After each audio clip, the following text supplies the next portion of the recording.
usage and not thereafter. And number 4 is where. So physical location. So this information, mode communication should only be used within the office premises and not outside of it. Right? Or information that has been shared with a vendor should only be used within a trusted network, a trusted set of computers, and not outside of that.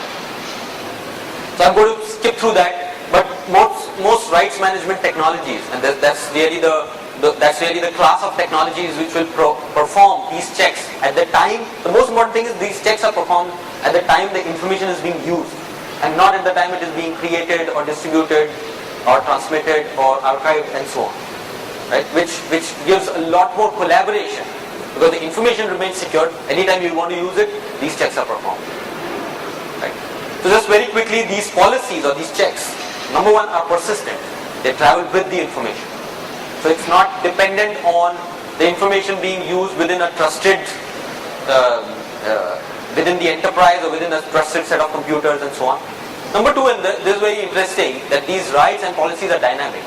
So if, for example, you send me an email today and 2 days later you decide that Vishal is the wrong guy to have this information, it is possible that you press a button and the information vanishes from my computer, because you are the owner and you should have the right to define exactly what's happening to the information.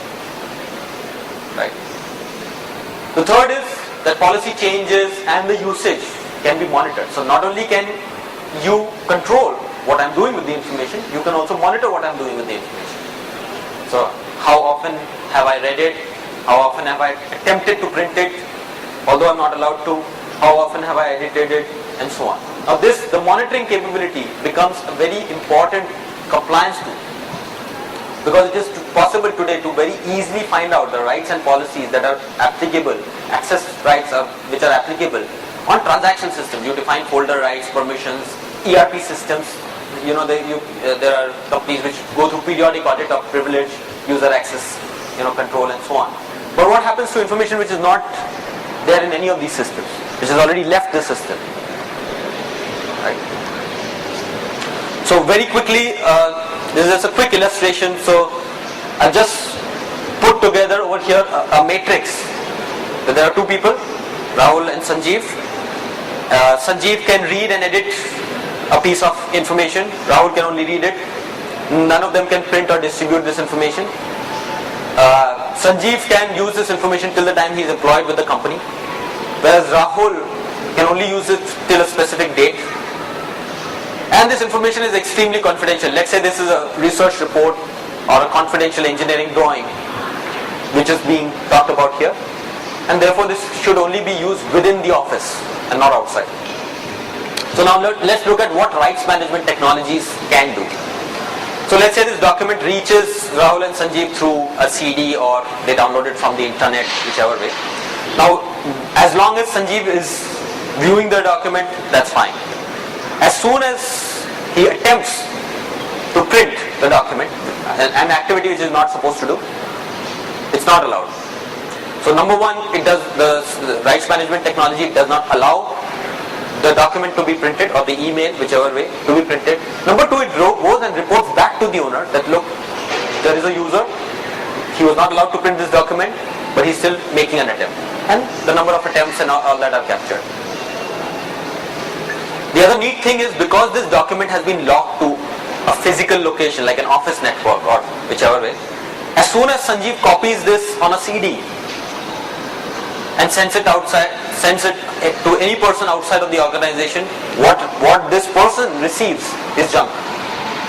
He cannot open it, he cannot do anything with it, because there is a policy, and I don't know if I can, is there a pointer here? Okay, there is a policy here which says this information can only be used. Number 1, Sanjeev is not allowed to distribute it. Number 2, this information can only be used within the office and not outside. Right? So as time is passing, it's now 30th November.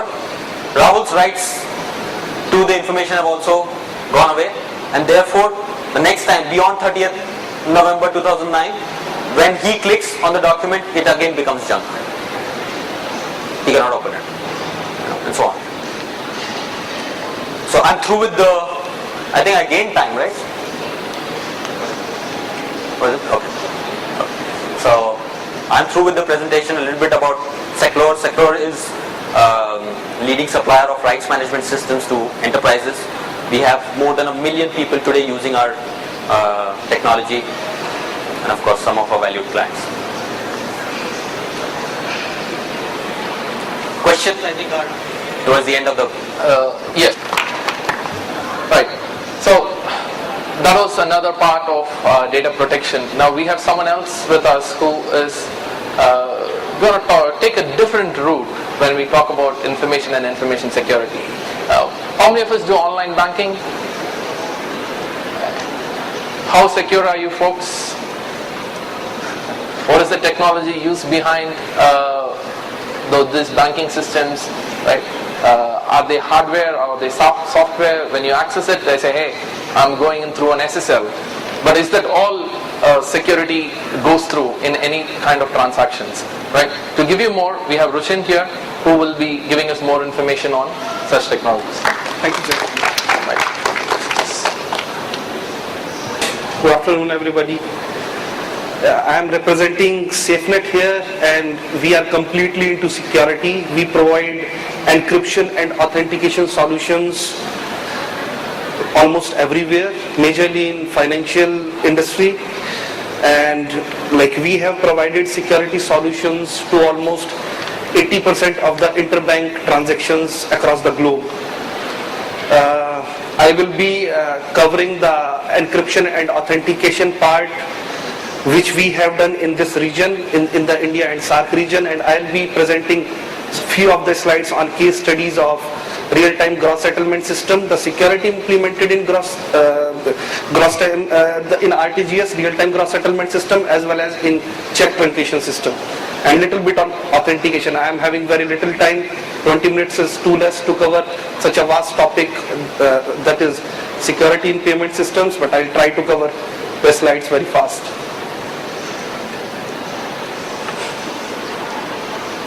So in the legal system here in India, PK authorities in India who are authorized to issue digital certificates to users, to organizations, and those digital certificates basically work as digital identities for them. So the system to deploy and to issue digital identities, revoke these digital identities, and publish the public keys via directories. So it is basically meant for generation of some digital certificates for user and organizations, distribution of these certificates, and for revoking in the case those are not required. And what is digital identity again? Basically, there is an algorithm, and using that algorithm we are generating a key pair which is very unique. At present, 1024-bit key pairs are generated as per the law, and those key pairs are used, basically the system is implemented using the digital certificate. The certificate contains information about that individual, plus some of the public content of his key material. That certificate is issued by trusted certificate authorities in India. There are 8 trusted certificate authorities in India which has been given this status by controller of certificate authority by Indian government.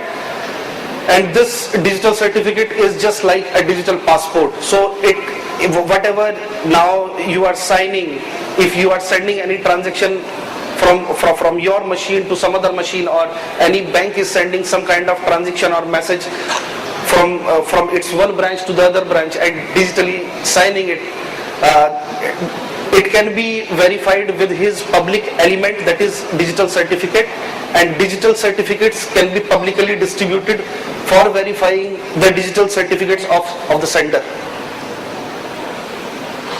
So we use our private key, the bank, the organization use its own private key to digitally sign any of the transactions or message, and the other person, the other entity which is receiving it, verify using the public element or the public key or the certificate of that person.